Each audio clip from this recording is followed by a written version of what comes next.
Hello बच्चों, तो आज हम लोग मूविंग चार्जेस एंड मैग्नेटिज्म में नेक्स्ट लेक्चर स्टार्ट करने जा रहे हैं, जिसमें हम लोग मूविंग कॉइल गैल्वेनोमीटर के बारे में पढ़ेंगे और इसके सेंसिटिविटी के बारे में पढ़ेंगे। टाइप्स ऑफ सेंसिटिविटी क्या होता है, जिसमें करंट सेंसिटिविटी है, वोल्टेज सेंसिटिविटी है, इसके बीच में रिलेशन। अब ये टॉपिक एक ऐसा टॉपिक है बच्चों, देखो जो भी बच्चे अब पहली बार अगर पढ़ रहे हो तो आपके लिए भी कुछ बता रहा हूँ, और जो बच्चे ऑलरेडी पढ़ रखे हैं ये टॉपिक आपके लिए भी बता रहा हूँ। बहुत इंपॉर्टेंट चीज़, फर्स्ट टाइम पढ़ रहे हो कोई बात है चलेगा, लेकिन जो पढ़ लिए वो रियलाइज करें कि मैं अभी कहने क्या जा रहा हूँ। ये एक ऐसा टॉपिक है जिसमें हम एक इंस्ट्रूमेंट के बारे में बेसिकली पढ़ते हैं, कंस्ट्रक्शन हो, थ्योरी हो, वर्किंग प्रिंसिपल हो, सब कुछ पूरा डिटेल में। लेकिन पढ़ते पढ़ते पढ़ते क्या होता है कि इतने सारे फॉर्मूलेस एक्यूमुलेट हो जाते हैं ना, और वो फॉर्मूलेस ऐसा है कि बहुत कंफ्यूजन वाला फॉर्मूला होता है, बहुत सारे पैरामीटर्स हैं, कौन ऊपर कौन नीचे, सारे फॉर्मूलेस जब एक साथ एक्यूमुलेट भी करोगे, रटने की भी कोशिश करोगे ना बच्चों, बड़ी मुश्किल से याद होता है। और अगर याद हो भी गया ना तो ये कंफ्यूजन इतना भयानक रहता है ना कि एग्जाम में गलत होने के चांसेस 90% रहते हैं कि गलत ही हो जाता है। क्योंकि इतने साल से पढ़ा रहा हूँ तो पता है कि रियलिटी में प्रॉब्लम क्या होता है इस टॉपिक के साथ।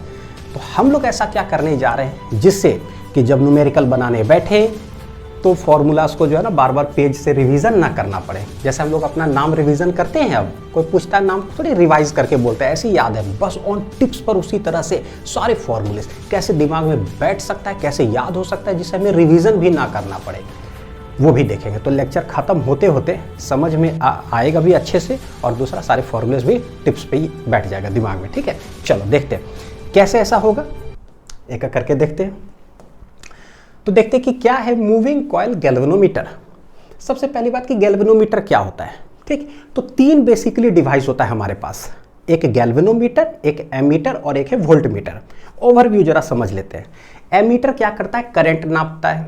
कितना करंट नापता है, लार्ज अमाउंट ऑफ करंट, यानी कि 1 एम्पियर, 10 एम्पियर, 50 एम्पियर, 100 एम्पियर, 150, 200 अगर एम्पियर नापना हो, हमें मेजर करना हो तो एमीटर नापेगा। ठीक है, वोल्टमीटर क्या करता है, लार्ज वोल्टेज मेजर करेगा, यानी कि 5 volt, 10 volt, 20 volt, 150 volt, 200 volt, जितना हो वोल्टमीटर नापेगा। ठीक है, तो भाई ये गैल्वेनोमीटर क्या करता है ना, तो ये बच्चों क्या करता है पता है, बहुत ही माइन्यूट करंट, यानी कि समझ लो कि माइक्रो एम्पियर में अगर करंट हो, 1 माइक्रो एम्पियर, 2 माइक्रो एम्पियर या मिली एम्पियर में हो करंट, तो क्या एमीटर मेजर कर सकेगा क्या? नहीं। बहुत माइन्यूट करंट होगा तो कौन मेजर करेगा, तो गैल्वेनोमीटर मेजर करता है। एक चीज, और दूसरा ये है कि मान लो कि कोई सर्किट हमारे पास है। ठीक है, कोई क्या मानते हैं, एक सर्किट है, तो एक रजिस्टर यहाँ लगा हुआ है, एक बैटरी है यहाँ, ठीक है, ऐसे कोई वोल्टेज भी है और बहुत कम वोल्टेज है यहाँ पर। लेट इसमें जो करंट फ्लो कर रहा है, समझाने के लिए बता रहा हूँ, मान लो कि 0.000000001 एम्पियर ऐसा कुछ।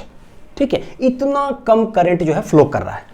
तो बस हमें कोई ये बता सके कि भाई इस सर्किट में, यानी कि इस तार में करंट है भी कि नहीं है, या तो जीरो है या बस फ्लो कर रहा है क्या, नैनो एम्पियर में मान लो। ठीक है, बस फ्लो कर रहा है क्या, डिटेक्ट करके बस कोई बता दे, जिससे पता चले भाई इसको मत छुओ, इसमें करंट है। हालांकि डीसी करंट है, झटका नहीं लगेगा, एसी करंट। ठीक है, लेकिन समझने के साथ फीलिंग जनरेट कर रहे हैं कि है भी कि नहीं। कौन है जो बताएगा डिटेक्ट सिर्फ करके, उस डिवाइस का नाम है गैल्वेनोमीटर।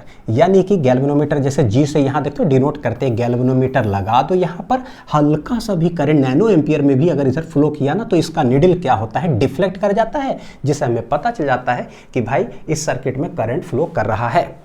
समझ में आ गया बढ़िया से। तो इसका दो काम, तो it is a device which is used for detection, बस डिटेक्ट करेगा, या मेजरमेंट ऑफ क्या है, स्मॉल करंट्स। थोड़ा सा ढांचा इसका देख ले जरा क्या है।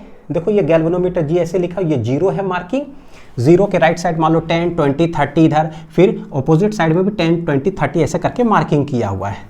तो राइट साइड डिफ्लेक्ट करेगा तो उसका क्या मतलब हुआ, लेफ्ट साइड डिफ्लेक्ट करेगा उसका क्या मतलब हुआ, बताता हूं। और ये दो टर्मिनल से, एक नेगेटिव टर्मिनल एक पॉजिटिव टर्मिनल है। जैसे कि मान लो कि कोई तार यहां से ऐसे जा रहा है, ये डिवाइस हमने लगाया, तो एक तार यहां लगा, एक तार यहां लगा, दो टर्मिनल में। ठीक है, एक पॉजिटिव टर्मिनल हो गया, एक नेगेटिव टर्मिनल हो गया, सच दैट करंट फ्लो करेगा इस डिवाइस से, यानी कि पॉजिटिव से आया, नेगेटिव से निकला, करंट फ्लो किया इस डिवाइस से, उसका निडल डिफ्लेक्ट कर जाएगा, हमें पता चल जाएगा कि करंट फ्लो कर रहा है। अच्छा, मान लो कि ये जैसे ऐसा सर्किट मैंने बनाया, करंट अभी कैसे फ्लो कर रहा है, राइट साइड में। अच्छा, इसी में अगर मैं बैटरी का टर्मिनल अगर पलट दूं, इधर नेगेटिव इधर पॉजिटिव कर देता हूं मान लो, और फिर यहाँ पर गैल्वेनोमीटर लगा देता हूं, तब देखो क्या हुआ, पॉजिटिव से नेगेटिव, अब करंट का डायरेक्शन तो ऑपोजिट हो गया। तो ये गैल्वेनोमीटर डायरेक्शन ऑफ करंट भी क्या करता है, इंडिकेट करता है। ठीक है, क्या करेगा, डायरेक्शन ऑफ करंट। मान लो कि इधर से जब करंट कर रहा है ना तो इस साइड नीडल डिफ्लेक्ट किया राइट साइड, अगर करंट का डायरेक्शन ऑपोजिट हो जाएगा ना तो इसका नीडल ऑपोजिट डायरेक्शन में डिफ्लेक्ट कर जाता है, जिससे हमें यह भी पता चलता है कि direction of current has been reversed in the circuit. तो ये इसका एप्लीकेशन हो गया। एक ओवरव्यू समझ में आ गया बढ़िया से। चलो देखते हैं next, what is the principal of moving coil galvanometer, किस प्रिंसिपल पे ये काम करता है। तो जो टॉपिक हमने पिछला लेक्चर में पढ़ा है कि कोई भी अगर एक कॉइल होगा, क्या होगा, कॉइल, और अगर वो मैग्नेटिक फील्ड रीजन में रखा हुआ है, नॉर्थ पोल साउथ पोल ऐसे, तो मैग्नेटिक फील्ड रीजन में एक कॉइल रखा हुआ है, अगर हम इसमें करंट पास कराएंगे तो पास करा ही दो भाई। ठीक है, करंट हमने पास करा दिया, तो जैसा ही हम करंट पास कराते हैं किसी कॉइल से और वो मैग्नेटिक फील्ड रीजन में है, नॉर्थ से साउथ पोल की तरफ मैग्नेटिक फील्ड, होता क्या है, इस करंट कैरिंग कॉइल पर टॉर्क लगता है। That torque is known as deflecting torque. क्यों, वो टॉर्क ऐसे लग करके इसको क्या करता है, रोटेट कर देता है। ठीक है, रोटेट कर दिया या बोलो कि डिफ्लेक्ट कर दिया उस पोजीशन से, that torque is known as deflecting torque, या उसको बोलते हैं करंट डिपेंडेंट टॉर्क। क्या बोलेंगे, एनसीईआरटी के अकॉर्डिंग करंट डिपेंडेंट टॉर्क, क्योंकि एक ऐसा टॉर्क है जो करंट पर डिपेंड कर रहा है, करंट दोगे वो डिफ्लेक्ट करेगा। ठीक है, इसी प्रिंसिपल पर जो है ये मूविंग कॉइल गैल्वेनोमीटर बेस्ड होता है ना। तो it is based on the fact that when a current carrying coil is placed in a magnetic field region it experiences a torque which is known as deflecting torque या फिर current dependent torque. अच्छा, तो बोलेंगे कि deflecting torque जो होता है, formula बता पाओगे क्या होता है, और इसको बोलते हैं current dependent torque. Current dependent torque क्या होता है ये, तो बोले ये जो टॉर्क होता है हम लोग जानते हैं, लड़की का नाम है बीना, बीना बीना बीना साइन थीटा, याद होगा पिछले लेक्चर से, क्या होता है, बीना साइन ऑफ क्या होता है, थीटा। ठीक है, थोड़ा सेटिंग करें, NIA जो पैरामीटर देख रहा है, NIA एक तरफ लिखो, B को यहाँ लिख देते हैं, साइन ऑफ थीटा। ये NIA क्या है, बहुत अच्छा से सारे चीज पढ़ो, magnetic dipole moment, current carrying loop जिसका कोई एरिया हो गया, behaves as a magnetic dipole, तो उसका मैग्नेटिक डाइपोल मोमेंट होता है जो कि होता है I इंटू ए, IA है ना। मैग्नेटिक डाइपोल मोमेंट का फॉर्मूला बच्चों देखो, मैग्नेटिक डाइपोल मोमेंट का फॉर्मूला क्या होता है, IA। कोई करंट कैरिंग कॉइल हो, करंट है इतना, रेडियस अगर कुछ है तो स्वाभाविक है इसका कुछ न कुछ एरिया तो होगा, सर्कल है तो पाई आर स्क्वायर ऐसा। ठीक है, तो ये हो जाता है मैग्नेटिक डाइपोल मोमेंट। अगर इसमें एक टर्न है तो IA, अगर n टर्न्स है तो टोटल हो जाएगा कितना, नंबर ऑफ टर्न से मल्टीप्लाई कर दो तो NIA। हिंदी कैसे कोड करके बताए थे, कि मेरा M से मेरा घर आइए या मेरा घर नए आइए, that is magnetic dipole moment. इसका डायरेक्शन किधर होता है, तो बोले since it is a vector quantity, तो करंट तो स्केलर है, एरिया वेक्टर है, तो वेक्टर हम यहाँ लगा देते हैं, जिससे पता चलता है क्या, मैग्नेटिक डाइपोल मोमेंट का डायरेक्शन किधर होगा, तो बोले एरिया वेक्टर के तरफ। ये सारी चीज अभी जरूरत पड़ने जा रहा है। ठीक, तो जैसे इसका बोले कि किधर होगा मैग्नेटिक डाइपोल मोमेंट, तो बोलते हैं कि जिधर करंट फ्लो कर रहा है गोल है, तो ऐसे करके राइट हैंड थंब रूल से करंट की तरफ हाथ ऐसे घुमाओ, तो देखो टर्न ऐसे कर्ल कर दिए, तो thumb indicates the direction of area vector. तो यहाँ पर अगर मैं बोलूँ कि थंब किधर आ रहा है, देखो जरा करके देखो, ऐसे किधर गया, आउटवर्ड, थंब गया आउटवर्ड ऐसे, इसका मतलब होता है outward and perpendicular to the plane of the paper. ये पेपर हो गया, पेपर के परपेंडिकुलर हो गया, थंब आउटवर्ड, तो बोलेंगे भैया एरिया वेक्टर भी किधर हो जाएगा, थंब के ही तरफ होता है। मैग्नेटिक डाइपोल मोमेंट किधर होगा, थंब के ही तरफ होगा, यानी तीनों चीज लिख दो, चाहे थंब बोलो, चाहे एरिया वेक्टर, चाहे मैग्नेटिक डाइपोल मोमेंट। क्लियर हो गया ये, है ना, तो ये होता है। अच्छा, तो NIA को हम लोग लिख देंगे MB साइन ऑफ क्या हो जाएगा, theta. This is known as, कोई भी क्वेश्चन नंबर ऐसे देते, तो ये हो गया principle of moving coil galvanometer, बिना साइन थीटा। थीटा क्या होगा, theta will be the angle between magnetic field and magnetic moment, magnetic field and magnetic moment, इन दोनों के बीच का एंगल। लिख लो यहां तक, चले आगे। नेक्स्ट टॉपिक, ये देखो क्या है, डरना नहीं, मैंने जानबूझ करके लिख करके रखा कि ना बाप रे सर क्या हरा पीला कर दिए, अच्छा से मैं समझाता हूँ। Construction of moving coil galvanometer, तो ये मूविंग कॉइल गैल्वेनोमीटर के अंदर ना एक्चुअली होता क्या है, पूरा अगर वर्किंग प्रिंसिपल देखोगे ना, एक लाइन में अगर मैं बताऊं कि सर इसमें करने क्या जा रहा हूं, अगर पूछोगे तो एक लाइन में बस बताने जा रहा हूं। क्या करेंगे, हम करंट देंगे और इसका नीडल डिफ्लेक्ट कर देगा। अभी सेंटर ऑरिजिन मतलब ये जीरो लाइन पर है ऐसे, ठीक है, हमने करंट दिया, इसका नीडल डिफ्लेक्ट कर गया। बस यही तो होता है मूविंग कॉइल गैल्वेनोमीटर। क्या हम करंट देते हैं, इसका नीडल डिफ्लेक्ट करता है, मेजर कर देगा कि कितना करंट है, सिंपल सा। तो यही हम करने जा रहे हैं, प्रूफ भी सब कुछ यही करेंगे कि करंट दो, इसका नीडल डिफ्लेक्ट किया, लेट जो एंगल डिफ्लेक्ट करेगा उसको हम अल्फा से डिनोट कर देंगे, यानी कि current must be directly proportional to alpha. Current बढ़ते जाएगा, डिफ्लेक्शन होते जाएगा, है ना। 0.01 एम्पियर दो तो हल्का सा, 0.02 दो तो और डिफ्लेक्ट, 0.03 दो तो और डिफ्लेक्ट। ठीक है, समझ में आ गया। Current is directly proportional to alpha, ये मेरा टारगेट है प्रूफ करने का, बस इतना ही काम करना है। अब इसके अंदर क्या क्या होता है वो जरा देख रहे हैं कंस्ट्रक्शन के अंदर, ठीक है। ये है, एक बार मैं हट जाता हूं स्क्रीन से, देख लो कि बढ़िया से क्या है, अच्छे से, है ना। वीडियो को रोक करके इसको बना लो बढ़िया से एक पेज में। इसका एक शॉर्ट फॉर्म वर्जन बनाता हूं कि भाई इसके अंदर है क्या। एक होगा हेड यहाँ इस तरह से, ठीक है, सीलिंग समझ लो, टॉप सरफेस, वहाँ से एक तार से क्या होता है, एक रेक्टेंगुलर कॉइल सस्पेंडेड होगा। ये जिस तार से सस्पेंडेड है that is known as suspension wire, ठीक है। उससे एक रेक्टेंगुलर कॉइल सस्पेंडेड है और इसके बॉटम पे यहाँ पर एक स्प्रिंग लगा हुआ होता है, हेयर स्प्रिंग इसको बोलते हैं, और यहाँ से ये ऐसे है तो एक स्टैंड हो गया। बस सिंपल से ये फंडा है, ठीक है। एक मैग्नेट इधर, तो ये नॉर्थ पोल ले लेते हैं, एक मैग्नेट इधर दैट इज साउथ पोल, तो मैग्नेटिक फील्ड रीजन हो गया ऐसे। इसके अंदर एक कॉइल है, कॉइल बंधा हुआ है दो चीज से, ऊपर एक तार से, नीचे एक स्प्रिंग से। स्प्रिंग को बोलते हैं हेयर स्प्रिंग, इसको बोलते हैं सस्पेंशन वायर। ये वायर और ये स्प्रिंग दोनों सेम मटेरियल का बना होता है, फॉस्फोर ब्रॉन्ज या फिर क्वार्ट्ज का बना होता है। बोलोगे ना कि सर क्यों फॉस्फोर ब्रॉन्ज और क्वार्ट्ज का ही क्यों बना होता है, कॉपर का क्यों नहीं ले सकते, एल्युमिनियम वायर क्यों नहीं ले सकते हैं? उसके पीछे रीजन है, कब समझ में आएगा, सेंसिटिविटी पढ़ाऊंगा आगे तब, ठीक है, इसी लेक्चर में। तो ये ओवरव्यू हो गया, समझते हैं इसमें। देखो जरा क्या क्या है, यहां देखना। ये है एक टर्मिनल T1, ये है एक टर्मिनल T2। टर्मिनल T1 को मान लो कि ये पॉजिटिव टर्मिनल जिधर से करंट जाएगा, और ये है मेरा नेगेटिव टर्मिनल जहां से करंट निकलेगा।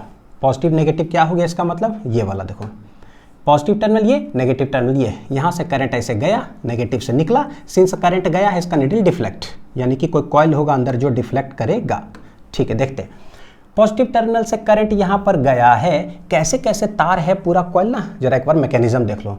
ये तार यहाँ आ रहा है, यही तार यहाँ से यहाँ गया, यानी कि करंट जो है ना यहाँ से गया आई, ठीक है, जा रहा जा रहा जा रहा है, ऐसे आते आते आते यहाँ पर एक गोल M लिखा हुआ है, दैट इज क्या है, मिरर। क्या है ये, मिरर, ठीक है, बता दो। इस मिरर से फिर ये तार ऐसे, यही तार यहाँ गया, यहाँ गया, देखो कैसे रेक्टेंगुलर कॉइल बन रहा है स्पाइरल टाइप का, ठीक है, ऐसे ऐसे ऐसे ऐसे ऐसे ऐसे ऐसे। डायग्राम बनाने में ना थोड़ा आसानी होगा। यहाँ तक आ गए, और वही वाला स्प्रिंग के साथ कनेक्टेड है, यहाँ आया, सेम तार, करंट ऐसे फ्लो कर ही रहा है, जा रहा जा रहा जा रहा जा रहा जा रहा जा रहा ऐसे, और ये चला गया नेगेटिव टर्मिनल के पास। यानी कि जिस तार में ना करंट ऐसे गया है वही बन जाता है क्या, रेक्टेंगुलर कॉइल। तो rectangular coil N turns let उसमें है, और ये करंट कैरी कर रहा है, मैग्नेटिक फील्ड रीजन में है, ये नॉर्थ पोल ये साउथ पोल, मैग्नेट पता है कि भाई वो उसमें टॉर्क लगेगा, डिफ्लेक्ट करेगा ये, ठीक। एक एक करके पैरामीटर्स देख लो। जिस तार से सस्पेंडेड है that is known as suspension wire, phosphor bronze या फिर क्वार्ट्ज का बना हुआ होगा। सस्पेंडेड है जिस टॉप पॉइंट से, उसको हम लोग बोलते हैं सस्पेंशन हेड, एक तरह से बोल सकते हो, या सटीक बोलते हैं टॉर्सनल हेड। क्या बोलेंगे टॉप पॉइंट को, टॉर्सनल हेड। ये टॉर्सनल जो वर्ड है ना, ये है हाई लेवल, थोड़ा अंग्रेजी हो गया ये क्या हो गया ये, अंग्रेजी। इसका जो हिंदी है ना वो है ट्विस्ट। क्या है हिंदी, ट्विस्ट। ट्विस्ट का मतलब ये हुआ कि मान लो छोटा छोटा चीज काट करके मैंने रखा है इस तरह से, देखो जरा, एक रेक्टेंगुलर कॉइल है, एक टॉप पॉइंट से सस्पेंडेड है ये, ठीक है सस्पेंडेड। देखो क्या है, अगर इसको मैं कॉइल को जब रोटेट करूंगा तो देख लो एक ऐसा पॉइंट है टॉप पॉइंट पर जहां के अबाउट ये वाला तार क्या हो रहा है, ट्विस्ट हो रहा है। अब जब छोड़ोगे तो देखो क्या हुआ, जितना रोटेट किया आपने उतना रिस्टोर कर लेता है घूम करके, है ना, अपना वापस पोजीशन पे आ गया। यानी कि when the coil will rotate तो actually the wire will get twisted. तो टॉप पॉइंट से जहां से ट्विस्ट होगा that is known as twisted head बोल दो, अंग्रेजी टॉर्सनल हेड, ठीक है वो जिस पॉइंट के बाद ट्विस्ट होगा, तो दिस इज टॉर्सनल हेड या ट्विस्ट हेड जो बोल दो चलेगा, ठीक है। यहाँ देखो क्या है, ये जो मिरर है, तो बच्चों ये क्या है कि रेक्टेंगुलर कॉइल मान लो ऐसे प्लेन है, ठीक है, इस तरह से। मिरर जो लगा हुआ ना वो ऐसे होता है, आईना, और आईना इधर से मतलब समझो कि हम देख सकते हैं अपना चेहरा, ठीक है। उस पर क्या ना मार्किंग किया हुआ चारों तरफ, सर्कुलर मार्किंग। तो कॉइल मान लो अभी ऐसे रखा हुआ ना, तो 0 मार्किंग पर है। अगर वो डिफ्लेक्ट ऐसे किया तो उस आईने पर ना मार्किंग किया हुआ 1 डिग्री, 2 डिग्री, 3 डिग्री, 4 डिग्री, 5 ऐसे कर करके। तो जब ये डिफ्लेक्ट करेगा तो हमें आईने में ही पता चल जाता कि कॉइल कहाँ पर है, तो पता चलता अच्छा 4 डिग्री पर गया, तो यानी कि 4 डिग्री टोटल डिफ्लेक्शन हुआ है। तो अल्फा विल भी कितना, 4 डिग्री। समझ में आ गया? तो इसमें मार्किंग किया हुआ मिरर है, ये हो गया। अच्छा, ये हो गया मेरा rectangular coil of n turns. ये T1 T2 कहला जाता है टर्मिनल्स, ठीक है। मैग्नेट की बात करें तो ये हॉर्सशू मैग्नेट है, सिलिंड्रिकल इन शेप होता है। क्यों होता है उसके पीछे रीजन है, हम लोग देखेंगे। अभी फिलहाल जान लो कि यह है ना 2 मैग्नेट इस तरह से है रखा हुआ। स्प्रिंग को हम लोग बोलते हैं hair spring. It is made up of phosphor, bronze और क्वार्ट्ज। ये भी उसी मटेरियल का बना हुआ होता है, ठीक है। अब देखो ये जो तार इस तरह से लपेटा हुआ, अंदर में देखते हो क्या रखा हुआ है, एक सिलिंड्रिकल सॉफ्ट आयरन कोर। उसके ऊपर एक्चुअली में ये तार लपेटा हुआ मतलब लपेटा जाता है। क्या इसका मतलब हुआ, एक सिलिंड्रिकल सॉफ्ट आयरन कोर। मान लो कि एक सिलिंड्रिकल शेप का जो है ना आयरन है, ऐसा कुछ। क्यों सॉफ्ट आयरन कोर यूज किया गया, उसके पीछे भी रीजन है। सब रीजन बाद में बताऊंगा, अभी सिर्फ कंस्ट्रक्शन देखते हैं। तो एक सिलेंडर हो गया, इसके ऊपर तार कैसे लपेटा जाता है, तो मान लो ये मेरे पास तार है, ठीक है। तो क्या करते हैं, ऊपर से जो आया सस्पेंशन से इस तरह से ऐसे, ताकि पता चले कि भाई एक्चुअली में कैसे हो रहा है। ये देखो इसी तरह से लपेटा गया, ऐसे कर कर 1 टर्न, 2 टर्न, 3 टर्न, 4 टर्न, ऐसे मैंने लपेट दिया। समझ में आ गया है ना कैसे लपेटा गया है इसे। तो ये हो गया, जिससे देखो क्या है, ये रेक्टेंगल बन गया, rectangular coil of n turns. अगर मैं बोलूं कि प्लेन ऑफ द कॉइल क्या है, तो प्लेन ऑफ द कॉइल है ऐसे। जब ये कॉइल रोटेट करेगा तो बोले अभी है ऐसे, plane of the coil rotate करके मान लो ऐसे हो गया, तो पता चल गया कि देखो अल्फा डिग्री रोटेट कर गया है। क्लियर कट है। अच्छा, एक और बात, अगर मान लो कि अगर ये रेक्टेंगुलर कॉइल इस तरह से है बच्चों, करंट मान लो कि ऐसे फ्लो कर रहा है, ऐसे, ठीक है। तो मैग्नेटिक डाइपोल मोमेंट किधर होगा, तो बोले करंट फ्लो कर रहा है ऐसे, तो देखो थंब किधर जाएगा, अंदर की ओर। यानी जो प्लेन होता है ऑफ द कॉइल उसके ठीक किधर होगा, परपेंडिकुलर। किधर होगा, परपेंडिकुलर। यानी कि मान लो करंट ऐसे फ्लो करे ना, ये इसका परपेंडिकुलर हो गया, ठीक है। तो अभी मैग्नेटिक डाइपोल मोमेंट ऐसे, अगर कॉइल रोटेट कर गया ऐसे, तो ठीक है, मैग्नेटिक डाइपोल मोमेंट इधर हो जाएगा, यानी कि एरिया वेक्टर, दोनों तो सेम चीज़ है। तो समझ में आना चाहिए कि जब कॉइल रोटेट करेगा तो मैग्नेटिक डाइपोल मोमेंट भी साथ में रोटेट करेगा, और वो हमेशा प्लेन ऑफ द कॉइल के क्या होगा, परपेंडिकुलर, ठीक है। एक तो ये, तो सिलिंड्रिकल सॉफ्ट आयरन कोर के ऊपर एक्चुअली ये लपेटा हुआ होता है। तो पूरा ये कहानी जो है समझ में आया कि क्या क्या है। अब आते हैं जरा इसके देखो के ओवरव्यू पर। ये हुआ डिटेल्ड डायग्राम, किधर, इस गैल्वेनोमीटर के अंदर क्या क्या होता है। पॉजिटिव से करंट या नेगेटिव से निकला, पॉजिटिव से करंट यहाँ गया पूरा ऐसे घूम करके, नेगेटिव से निकला। अंदर क्या क्या होता है, एक सिलिंड्रिकल सॉफ्ट आयरन कोर है, उसके ऊपर तार लपेटा हुआ और मैग्नेटिक पोल्स 2 इस तरह से है, ठीक। ये जो देख रहे हो ना यहाँ पर एक लाल रंग का ऐसे है, जो नीडल एक्चुअली ये डिफ्लेक्ट करेगा, उसको हम लोग बोलते हैं पॉइंटर। जनरली वो एल्यूमिनियम का बना हुआ होता है, पतला से ऐसे करके, वो पॉइंटर जो डिफ्लेक्ट करता है। ये कहाँ लगा हुआ होता है, तो देखो इसका 3D वर्जन है। जैसे ये सिलिंड्रिकल पर बोले थे तार ऐसे लपेटा हुआ होता है ऐसे, इसको अगर टॉप व्यू से देखोगे तो तार ऐसे नजर आएगा। तो देखो इस तरह से ऐसे हो गया, तार यहाँ पर क्या है, लपेटा हुआ है, इसके ऊपर है, ठीक। यहीं पर एंड पॉइंट पर ना एक एल्युमिनियम का पॉइंटर लगा हुआ होता है। अब अगर मान लो कि जब इसमें करंट दोगे तो ये क्या करेगा, डिफ्लेक्ट करेगा। अगर ये डिफ्लेक्ट करेगा तो इसके साथ ये पॉइंटर है, तो पॉइंटर अटैच है, फिक्स्ड है, तो वो भी क्या करेगा, डिफ्लेक्ट करेगा। जितना एंगल ये घसका उतना ही एंगल ये घसकेगा। कम करंट देंगे तो कम डिफ्लेक्ट करेगा, ज़्यादा करंट देंगे तो ज़्यादा डिफ्लेक्ट करेगा, क्योंकि टॉर्क ज़्यादा होगा, है ना। तो एक्चुअली ये होता है कि पॉइंटर भाई लगा हुआ कहाँ पर होता है, अंदर में। क्लियर है, समझ में आ रहा है। नेक्स्ट आते हैं थ्योरी एंड वर्किंग समझते हैं कि भाई अब इसके अंदर क्या क्या होता है। सर जरा सा कहानी बताइए। तो सबसे पहले हम करंट पास कराएंगे इस कॉइल में, उसके बाद क्या होगा, ये डिफ्लेक्ट करेगा, और वो deflecting torque mb sin theta होता है, यानी कि बिना sin थीटा। लिखें इसको। तो सबसे पहले क्या बोलेंगे कि when a current is passed through the coil, ठीक है, then a torque is developed in the coil which ठीक है, करेगा क्या वो, tends to rotate the coil, which tends to rotate the coil. बस बेसिक चीजें जिसको कि लिखना है, जनरली बोर्ड्स में जैसे आया तो ठीक है, थ्योरी एंड वर्किंग में हम ये लिख दिए, ठीक है। Which tends to rotate the coil and is known as deflecting torque, deflecting torque, और एनसीईआरटी में लाइन लिखता है करंट डिपेंडेंट टॉर्क,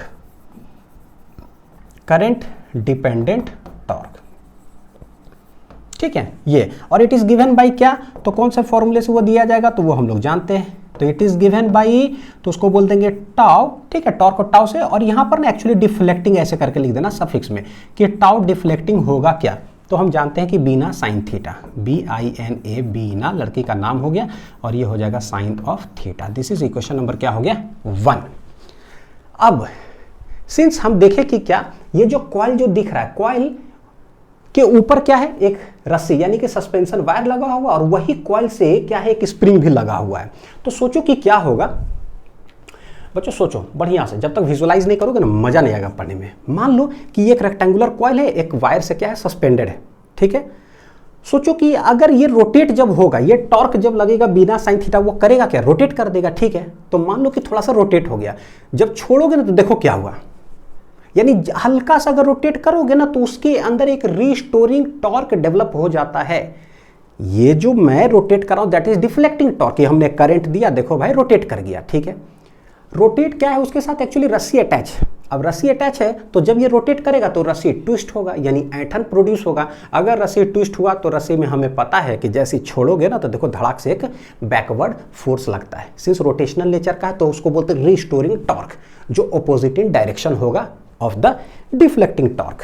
समझ में आ गया बढ़िया से। हाँ, अब अगर मान लो कि थोड़ा सा रोटेट हुआ तो रिस्टोरिंग टॉर्क क्या होगा, थोड़ा होगा या ज्यादा होगा, देख फील करके बताता हूं जरा। हल्का सा रोटेट किए तो हल्का सा रिस्टोर हुआ, ठीक है। बहुत ज्यादा रोटेट कर देता हूं एकदम बहुत ज्यादा, देखा 6-7 बार घुमा दिए, ये देखो जरा। तो अगर 6-7 बार बहुत ज्यादा अल्फा हो गया रोटेशन तो छोड़ दो तो रिस्टोरिंग भी बहुत ज्यादा हो गया, यहां विजुअलाइज हुआ। यानी कहीं ना कहीं बोलते हैं कि रिस्टोरिंग टॉर्क एक ऐसा टॉर्क है जो डिपेंड करता है कि कितना रोटेट हुआ। अगर ज्यादा रोटेट करोगे और रोटेशन होता है क्लॉकवाइज तो रिस्टोरिंग होता है किधर, एंटी क्लॉकवाइज, यानी एक माइनस साइन लगना चाहिए जो डायरेक्शन बताएगा, ठीक है। एक चीज, अच्छा एक और बात कि जब ये डिफ्लेक्टिंग टॉर्क लगा, इस कॉइल को डिफ्लेक्ट किया तो रस्सी जो है ना ये ट्विस्ट हुआ। लेकिन भाई सिर्फ हमने यहां पर क्या बताया कि यहां रस्सी लगा हुआ है, लेकिन एक्चुअल में क्या है, इस कॉइल के साथ एक स्प्रिंग भी लगा हुआ है। अब जरा सोचो इसके साथ एक स्प्रिंग भी लगा हुआ हो और अब इस कॉइल को अगर ऐसे घुमाएं, मान लो कि 1 डिग्री, देखने से नहीं लग रहा है कि भाई वो भी ट्विस्ट होगा और स्प्रिंग भी ट्विस्ट होगा, है ना, दोनों, और दोनों सेम मटेरियल का बना हुआ है, फॉस्फोर ब्रॉन्ज या फिर क्वार्ट्ज। अगर ऐसे ट्विस्ट हुआ, छोड़ोगे मारेगा धड़ाक से पीछे की ओर। यानी actually who gets twisted when the coil rotates by an angle alpha, who gets twisted, तो बोलेंगे कि ये रस्सी सस्पेंशन वाला और ये spring also gets twisted by the same angle, जितना से घूमेगा, ठीक है। चलो लिख लो इसको, फिर इसके आगे बताते हैं कि व्हेन, क्या बोलेंगे, when the coil gets deflected by an angle alpha, कितना एंगल बोल देते हैं, अल्फा, ठीक है। तो when the coil gets deflected by an angle alpha, then the suspension wire and spring also gets twisted by the same angle alpha. यानी spring और suspension wire दोनों जो ट्विस्ट होगा कितना से इतना, ठीक है। तो पता है क्या, अल्फा को बोलते क्या है, इसको बोला जाता है ट्विस्ट।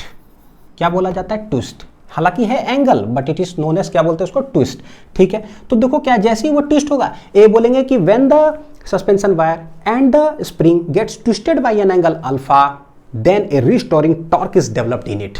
और वो उसके अंदर रिस्टोरिंग टॉर्क डेवलप हुआ, वो करेगा क्या, वो करेगा एक्चुअली कॉइल को क्या, कॉइल में रिस्टोरिंग टॉर्क डेवलप करा देगा, जिसको कि धड़ाक से फिर पीछे रोटेट करना चाहेगा, ठीक।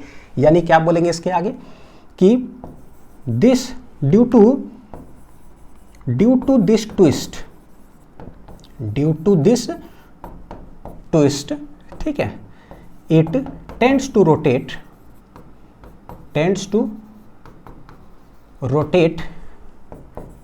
द कॉइल, ठीक है, इन ऑपोजिट डायरेक्शन, किधर रोटेट करना चाहेगा, opposite direction of the deflecting torque,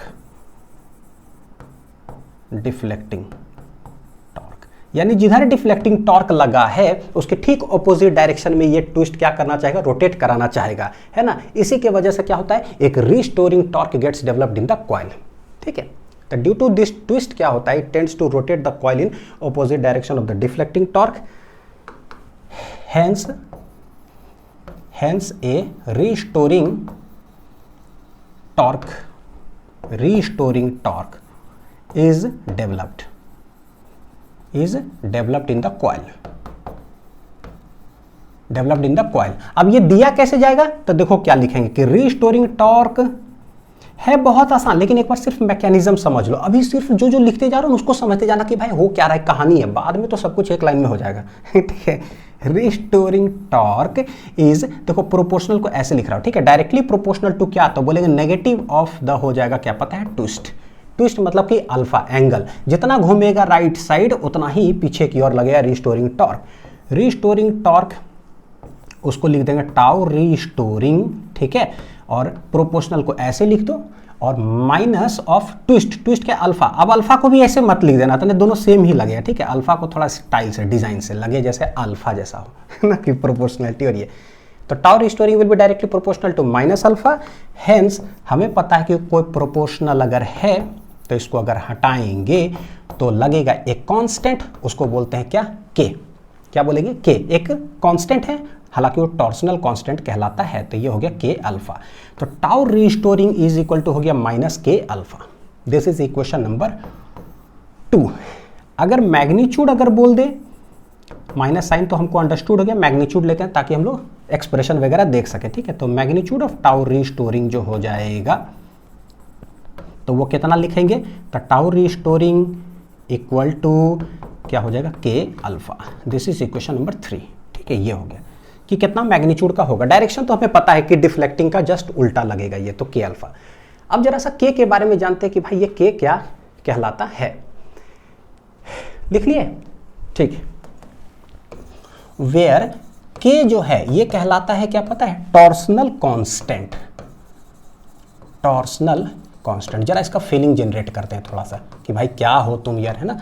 तो ये क्या है, तो बोलेंगे कि सिंस देखो क्या है कि भाई टाउ रीस्टोरिंग जो है, टाउ रीस्टोरिंग इक्वल टू है के अल्फा, मैग्नीट्यूड से ही हम किसी चीज को डिफाइन करते हैं, तो के बराबर हो क्या जाएगा, के हो जाएगा टाउ रीस्टोरिंग बटे अल्फा, यानी क्या हो गया, टाउ रीस्टोरिंग बटे क्या हो गया, अल्फा। तो जरा सा लैंग्वेज में कैसे लिख सकते हैं पता है क्या, ये रिस्टोरिंग टॉर्क, ये अल्फा को क्या बोलते हैं, ट्विस्ट, कि कितना एंगल ट्विस्ट हुआ है, यानी कि restoring torque per unit twisted angle, तो बोलो restoring torque per unit twist.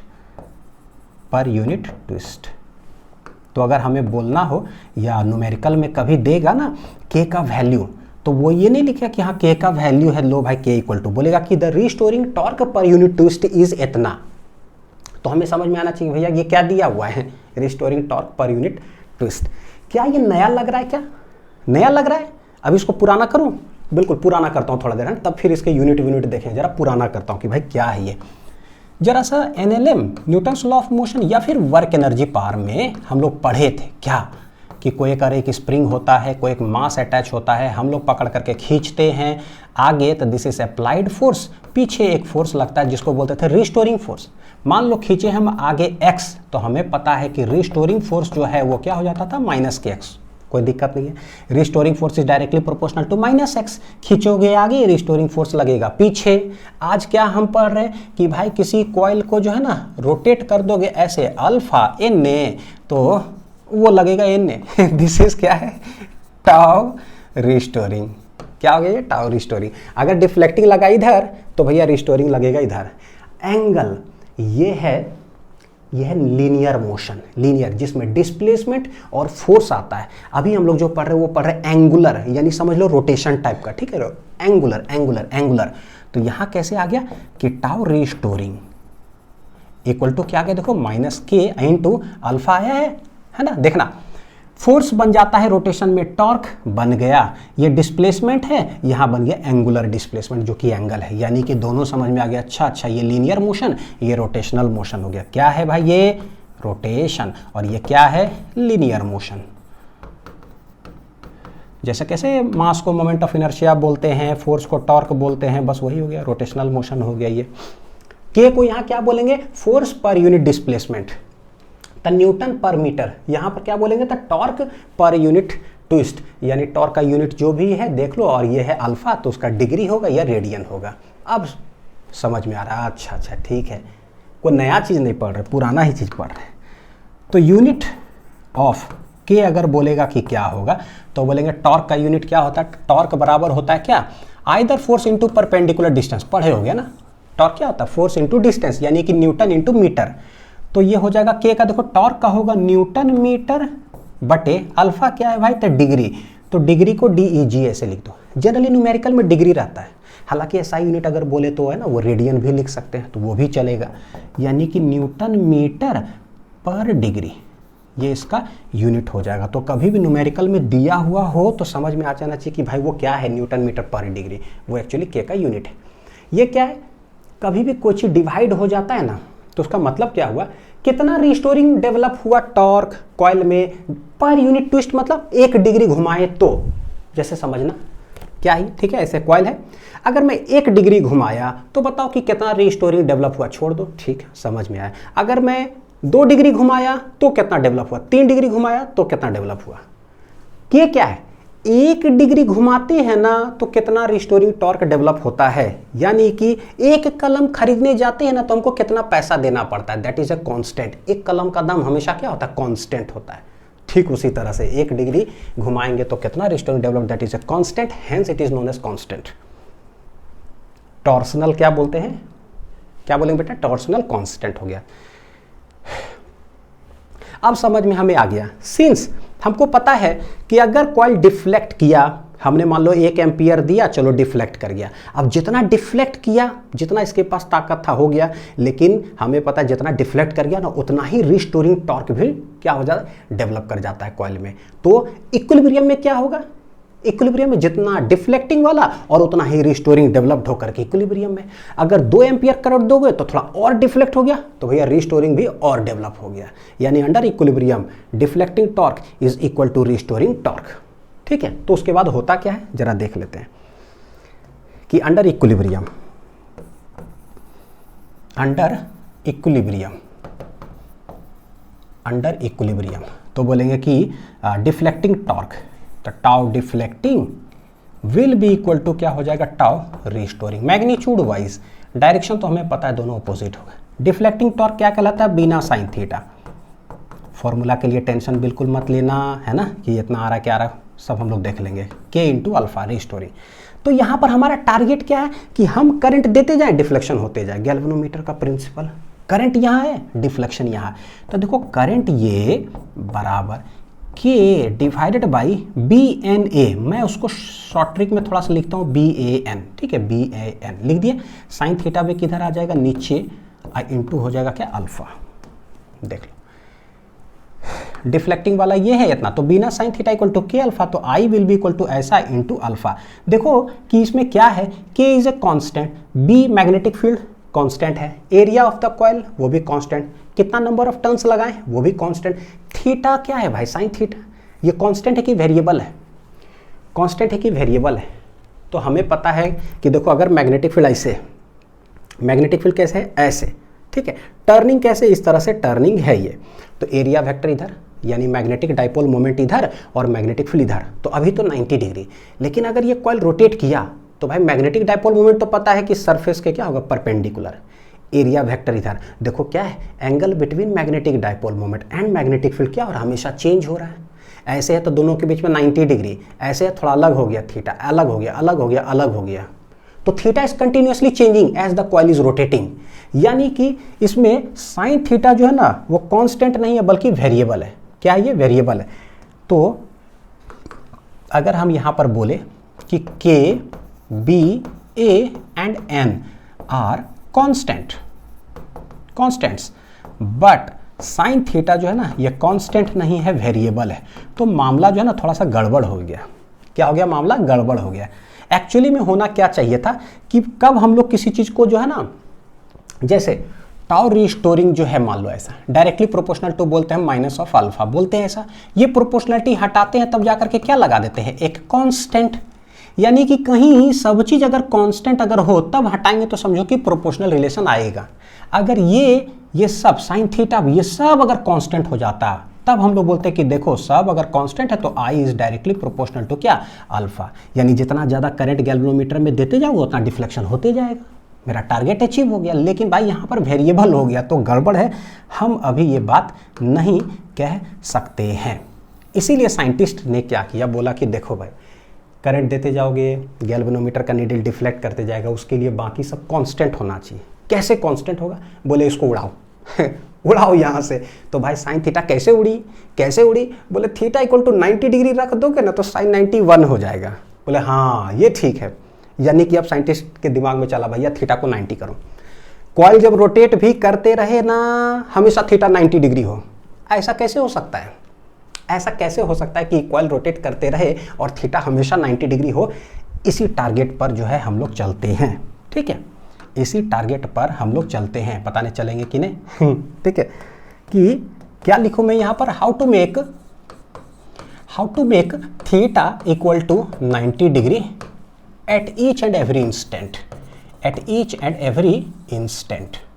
थोड़ा सा फीलिंग पता चल जाए तब समझ में आएगा ना कि क्या रेडियल मैग्नेटिक फील्ड होता है। नहीं तो पता चला हम पढ़ा रहे रेडियल मैग्नेटिक फील्ड, फीलिंग ही नहीं आ रहा है कि सर क्यों पढ़ा रहे हो आप, मन करा इसीलिए पढ़ा रहे हो कि इसका कुछ काम है।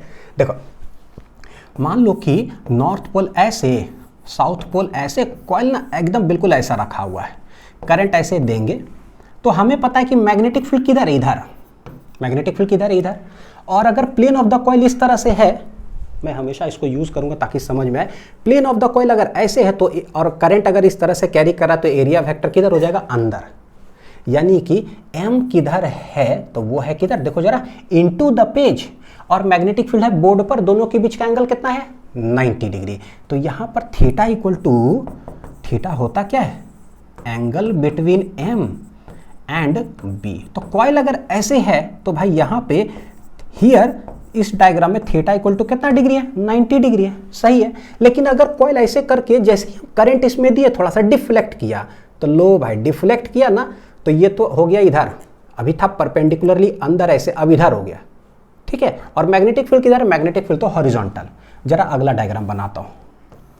व्हेन कॉइल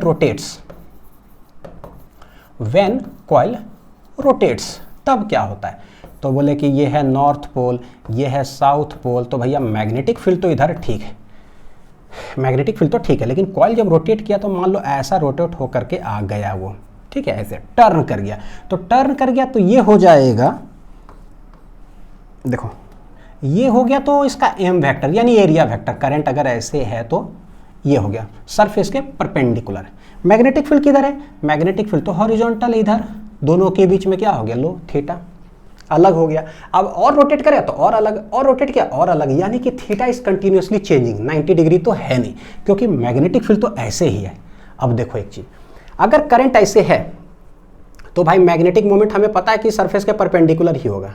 कॉइल अगर रोटेट करेगा तो ऐसे, यानी एम तो कंटिन्यूअसली डायरेक्शन अपना चेंज करेगा ही, सरफेस के परपेंडिकुलर रहेगा।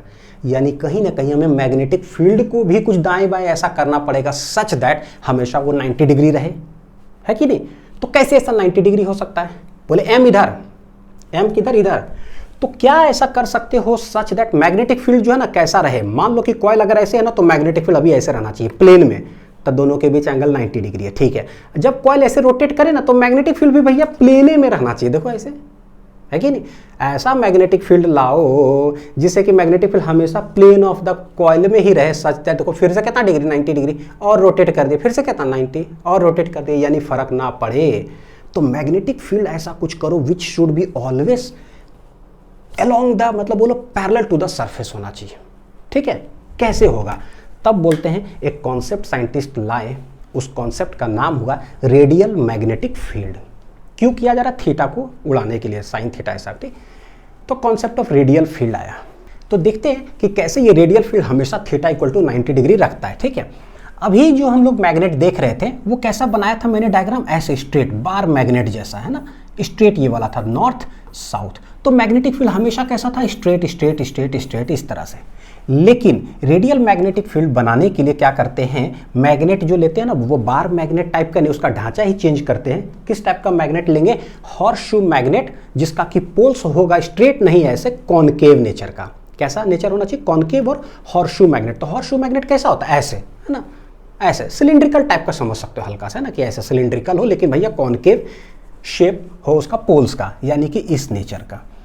नेचर कैसा होना चाहिए? ऐसा ऐसा, ये। ठीक है, ये हो गया नॉर्थ साउथ। ठीक है, अब यहां पर मैग्नेटिक फील्ड कैसे होगा? वो स्ट्रेट स्ट्रेट नहीं होता है, तो यहां समझ लो कि कोई ऐसे निकला तो इधर ऐसे गया, नॉर्थ पोल से निकला साउथ पोल की तरफ गया, नॉर्थ पोल से निकला साउथ पोल की तरफ गया। ठीक है, एक एक करके जरा मैकेनिज्म समझते हैं। ऐसे गया, ऐसे गया, यानी इसको अगर हम लोग देखें ना तो ऐसा लग रहा है कि कहीं कोई अगर एक सर्कल का सेंटर जैसा फील होता है। देखो अगर लाइन ऐसे बना दूं तो फील होता है कि अच्छा कैसा मैग्नेटिक फील्ड है ये भाई। तो बोले अगर सर्कल बना दे ना तो उसका एक सेंटर हो गया। All the field lines are acting along the radius of the circle. देखो ये रेडियस है, radius radius radius radius radius, यानी कि सारे magnetic field lines acts along the radius of the circle. तो इस फील्ड को हम लोग बोलते हैं रेडियल मैग्नेटिक फील्ड। ठीक है, तो कैसा है? देखो कॉनकेव शेप, ये देखो कॉनकेव शेप हो गया of the poles of horseshoe magnet use करते हैं, provides a magnetic field which makes the magnetic lines of force pointing along the radii of a circle। क्या करता है? makes pointing along the radii of the circle। ठीक है, such field is called radial field। अच्छा, इसे हो क्या जाता है? ये एनसीईआरटी का डायग्राम लगा, थोड़ा सा मैं डिटेल में भी बताता हूँ कि कैसे करते हैं इसको। तो मैग्नेट इस तरह का हो गया। ठीक है भाई, लेट मैग्नेट जो है वो मैग्नेट जो है वो ऐसा हो गया,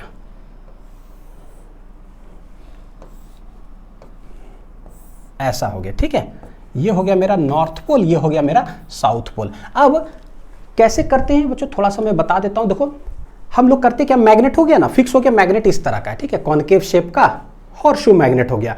अब उसके बीच में क्या करते हैं, एक हम लोग नया चीज, अब बोल रहा हूं सिलिंड्रिकल सॉफ्ट आयरन कोर लेते हैं। ठीक है, उसके ऊपर एक्चुअली तार जो है ना वाइंडिंग किया हुआ रहता है ऐसे। तो लेट एक ही टर्न ऐसे लेता हूं ताकि मैं आप लोग को ना बता सकूं, एक्सप्लेन कर सकूं। एक सेकेंड। जब तक थोड़ा फील नहीं आता है तो लगता है कि फिर रटंती विद्या हो जाएगा। भाई हो भी जाओ। ठीक है, ऐसा एक टर्निंग हो गया। ठीक है, बना हुआ है। अब हमको समझ में आ रहा है कि देखो ऐसे है, अगर इसका टॉप व्यू देखोगे तो कैसा नजर आएगा। ये टॉप व्यू देखो तो एक सर्कल नजर आएगा, एक इधर मैग्नेट लगा हुआ है ऐसे और एक इधर मैग्नेट लगा हुआ है ऐसे। तो ये टॉप व्यू हम डायग्राम बना रहे हैं। क्या बना रहे हैं? Top view, top view. ठीक है, तो ये सिलिंड्रिकल इस तरह से हो गया। देखो यहाँ पर टर्निंग है तो यानी कि कहीं ना कहीं यहाँ पर एक सर्कल ऐसा हो गया। ठीक है, और इस पर इस तरह से वाइंडिंग किया हुआ है, तो ये है टर्न्स। क्या है? ये वाला टर्न्स है। ठीक है, और गया हुआ है अंदर। अब देखते हैं कि मैग्नेटिक फील्ड लाइन कैसा है। बच्चों हम लोग जो टॉपिक पढ़े कि जो डिफ्लेक्टिंग टॉर्क लगता है वो क्या टॉपिक था? वो टॉपिक ये है कि भाई नॉर्थ पोल साउथ पोल ऐसा है, मैग्नेटिक फील्ड लाइंस हो और इस मैग्नेटिक फील्ड रीजन में ना कोई करंट कैरिंग कॉइल हो। तो current carrying coil, when current carrying coil is placed in a magnetic field reason, तब जाकर के टॉर्क लगता है। यानी मैग्नेटिक फील्ड जो है ना करंट वाला जो वायर उससे टकराए तब जाकर उस पर टॉर्क एग्जर्ट करता है, तो बिना साइन थीटा। ठीक है, ऐसा कोई पढ़े हैं क्या कि कोई नॉर्थ पोल साउथ पोल ऐसा हो बस मैग्नेटिक फील्ड हो इसके वजह से टॉर्क लगा? ऐसा पढ़े? भाई टॉर्क लगने के लिए तार होना चाहिए और उसमें करंट होना चाहिए। ठीक है, देखना जरा, अगर इस तरह से है, मान लो कोई मैग्नेटिक फील्ड लाइन ऐसे आ रहा हो ऐसे और बीच से पास कर जाए, तो क्या उसकी वजह से टॉर्क लगेगा क्या? बोले भैया कोई मैग्नेटिक फील्ड लाइन अगर बीच से पार कर जाएगा तो बीच में तो टर्न ही नहीं है, टर्न तो यहां पर है ना। तो इससे अगर कोई मैग्नेटिक फील्ड लाइन इस लाइन से अगर टकराएगा ना तब जाके टॉर्क लगेगा। तभी तो बोले कि current carrying coil is placed in magnetic field reason. भैया ऐसे कोई मैग्नेटिक फील्ड हो, बोले वो तो अंदर से पास कर गया, वहां तो टर्न ही नहीं है, तार ही नहीं है। ऐसे हो तार ही नहीं है, अंदर जो भी अंदर ऐसे ऐसे ऐसे चारों तरफ से पार करेगा, देयर आर नो टर्न्स, उसके वजह से टॉर्क नहीं लगेगा। लेकिन कोई मैग्नेटिक फील्ड लाइन अगर ऐसे गया ऐसे, तो जो तार से टकराएगा तो समझो कि उसी के वजह से टॉर्क लगने जा रहा है। और यहाँ से फीलिंग भी देखो जनरेट हो रहा है। क्या ऐसे है, कोई मैग्नेटिक फील्ड लाइन यहाँ से गया नो टॉर्क, यहाँ से गया नो टॉर्क, यहाँ से यहाँ से यहाँ से यहाँ से नो टॉर्क, बस एक ही के वजह से टॉर्क लगेगा, जो मैग्नेटिक फील्ड लाइन बस ऐसे जाए, ऐसे ऐसे ऐसे, क्योंकि यही मैग्नेटिक फील्ड लाइन है जो इस तार से टकराएगा। देखो गौर करके बच्चों, अगर ऐसे जाएगा मैग्नेटिक फील्ड लाइंस, उसी के वजह से टॉर्क लगेगा, तो हम कह सकते हैं कि वो मैग्नेटिक फील्ड कौन है, वो मैग्नेटिक फील्ड है जो प्लेन के पैरेलल है। क्या देखो, प्लेन के क्या होगा, पैरेलल है कि नहीं, क्योंकि बाकी वजह से वो एक्चुअली सिलेंडर के अंदर से घुस जा रहा है, उसके वजह से टॉर्क ही नहीं है। दिखाता हूं यहां पर डायग्राम में। लेट जो यहां से मैग्नेटिक फील्ड लाइंस निकला गया, तो भाई वो सिलेंडर के अंदर से पास कर जा रहा है, उसके वजह से क्या होगा, टॉर्क नहीं होगा, टॉर्क इज जीरो। ठीक है, फिर यहां से जो मैग्नेटिक फील्ड लाइन जाएगा, सेंटर से ऐसे गया, लेकिन भाई वो सिलेंडर के अंदर से पास कर गया, इसके वजह से भी टॉर्क जीरो है। फिर सिमिलरली यहां से जो निकलेगा उसके वजह से भी टॉर्क जीरो, यहां से जो जाएगा उसके वजह से भी टॉर्क जीरो, यहाँ से जो गया उसके वजह से भी टॉर्क जीरो, लेकिन यहाँ से जो जाएगा भैया उसके वजह से टॉर्क जीरो नहीं होगा, क्योंकि वो जा करके सच में तार से टकराया है। तो बोलेंगे क्या, ये जो तार है, current carrying conductor is placed in this magnetic field reason, टकरा रहा, टॉर्क लगेगा, तो इसके वजह से टॉर्क लगेगा। फिर जो ये अंदर गया वो तो खाली अंदर से पास कर गया, फिर ये अंदर से पास कर गया, फिर ये अंदर से पास कर गया, मतलब ऐसे समझ लो। ठीक है, तो इसके वजह से टॉर्क जीरो, इसके वजह से भी टॉर्क जीरो। तो टॉर्क लगता किसके वजह से, सिर्फ एक और एक मैग्नेटिक फील्ड लाइन, और वो होता कौन है, सिर्फ ये वाला। तो this is the magnetic field, जिसके वजह से क्या हुआ, टॉर्क लगेगा, डिफ्लेक्टिंग टॉर्क। ठीक है, अच्छा सोचो बच्चों, कॉइल अगर ऐसे है, तो एरिया वेक्टर या मैग्नेटिक मोमेंट किधर होगा, इसके ठीक परपेंडिकुलर, सरफेस के देखो प्लेन के परपेंडिकुलर, यानी मैग्नेटिक डाइपोल मोमेंट किधर होगा, इधर। तो थीटा क्या हो गया, 90 degree. Theta is angle between M and B, theta हो गया 90 डिग्री। अब मान लो बोलोगे अच्छा सर ऐसा, कॉइल जब रोटेट हो गया तो भी थीटा 90 ही होगा क्या, बिल्कुल। मैं करता क्या हूं, कॉइल अभी ऐसे है ना रखा हुआ, मान लो कॉइल रोटेट करके ऐसे कर दिए, तब बताओ कि सर कैसे होगा, बिल्कुल देख लेते हैं, लिख लो, बना लो इसको। अब इतना डिटेल में ना बुक में थोड़ा बना हुआ नहीं रहता, जिसके वजह से क्या होता है ना, थोड़ा सा दिक्कत आता है समझने में, इसीलिए थोड़ा सा अच्छे से समझ लो। ये हो गया ऐसा, ठीक है, बना दिए। कॉइल क्या करते हैं, अभी ऐसे था, रोटेट करके ऐसे कर देते हैं, ऐसे कर देते हैं, ये तार जो है ना यहाँ पर ऐसे, लेट अल्फा जो है ना, ये कॉइल ऐसे था, अल्फा डिग्री रोटेट कर गया ये वाला। ठीक है, तो क्या होगा भाई, बनाते हैं। देखो यहाँ से जो मैग्नेटिक फील्ड लाइंस निकलेगा वो तो चला गया, बीच से पार कर गया, अंदर तो पता है कि है ही नहीं, तो इसके वजह से टॉर्क जीरो। जो ऐसे बगल से पार करेगा वो भी अंदर से पास कर गया, टॉर्क जीरो। लेकिन जो यहाँ से पास करेगा भाई, इसके वजह से टॉर्क जीरो नहीं होगा, इसके वजह से टॉर्क कुछ ना कुछ लगेगा, बिकॉज यही मैग्नेटिक फील्ड लाइंस है जो कि मेरे तार से टकराएगा। ठीक है, यहाँ से जो जाएगा वो तो सिलेंडर के अंदर से चला गया, there is no torque, zero. यहाँ से टॉर्क जीरो, यहाँ से टॉर्क जीरो, यहाँ से टॉर्क जीरो। यानी फिर से हमें समझ में आ रहा है क्या, कि एक ही फील्ड लाइंस है ये वाला, एक ही फील्ड लाइंस है ये वाला, जिसके वजह से टॉर्क क्या होगा, लगेगा कुछ ना कुछ। ठीक है, और यहीं पर क्या था, तार था ना, तार था। तो मैग्नेटिक फील्ड मैग्नेटिक मोमेंट किधर होगा बच्चों, सोचो। सिंस प्लेन अगर है कॉइल का ऐसे, तो हमें पता है कि सरफेस के ठीक परपेंडिकुलर कौन लगता है, मैग्नेटिक डाइपोल मोमेंट। तो मैग्नेटिक डाइपोल मोमेंट होगा ये, मैग्नेटिक डाइपोल मोमेंट होगा ये। देखो क्या है, एम और बी के बीच अगेन थीटा इज क्या है, 90 डिग्री। तो एक ऐसा मैग्नेटिक फील्ड, कॉनकेव पोल्स अगर हॉर्सशू मैग्नेट का लेते हैं, तो ऐसा रेडियल मैग्नेटिक फील्ड डेवलप होता है जिसके वजह से कॉइल रोटेट करते रहे ऑलवेज, एम और बी के बीच एंगल थीटा। तो क्या बोल देंगे पता है, eight each and every position of the coil, at each and every position of the coil theta is कितना डिग्री, 90 डिग्री। और थीटा है क्या भाई, angle between m and b। समझ में आ गया बढ़िया से। अब अगर थीटा हमें पता चलेगा कि हमेशा 90 डिग्री होगा, तो डिफ्लेक्टिंग टॉर्क का जो देखोगे, डिफ्लेक्टिंग टॉर्क जो होता है वो होता है बीना साइन थीटा। क्या होता है बच्चों? बीना साइन ऑफ थीटा। थीटा हमेशा 90 डिग्री है, तो होगा क्या? BINA, बीना साइन कितना डिग्री? 90 डिग्री, है ना। अगर हमेशा थीटा 90 डिग्री होगा तो साइन 90 यानी कि मैक्सिमम, यानी कि डिफ्लेक्टिंग टॉर्क लगेगा कैसा? मैक्सिमम लगेगा। तो ये गजब तरीका से जो है ना बनाया गया, दिमाग लगा करके। तो टाउ डिफ्लेक्टिंग जो हो गया मेरा वो हो जाएगा कितना? बीना, BINA। इससे न्यूमेरिकल हम लोग बनाते हैं और बहुत आसान हो जाता है। इट इज क्या है? मैक्सिमम हो जाता है, मैक्सिमम लगता है थीटा इक्वल टू 90 डिग्री पे। ठीक है, क्लियर है बढ़िया से। अब देखो इसमें हम लोग यूज क्या करते हैं ना, बोले ना जो तार वाइंड करते हैं बच्चों वो होता है सिलिंड्रिकल सॉफ्ट आयरन कोर। भैया सिलिंड्रिकल सॉफ्ट आयरन कोर क्यों यूज करते हैं?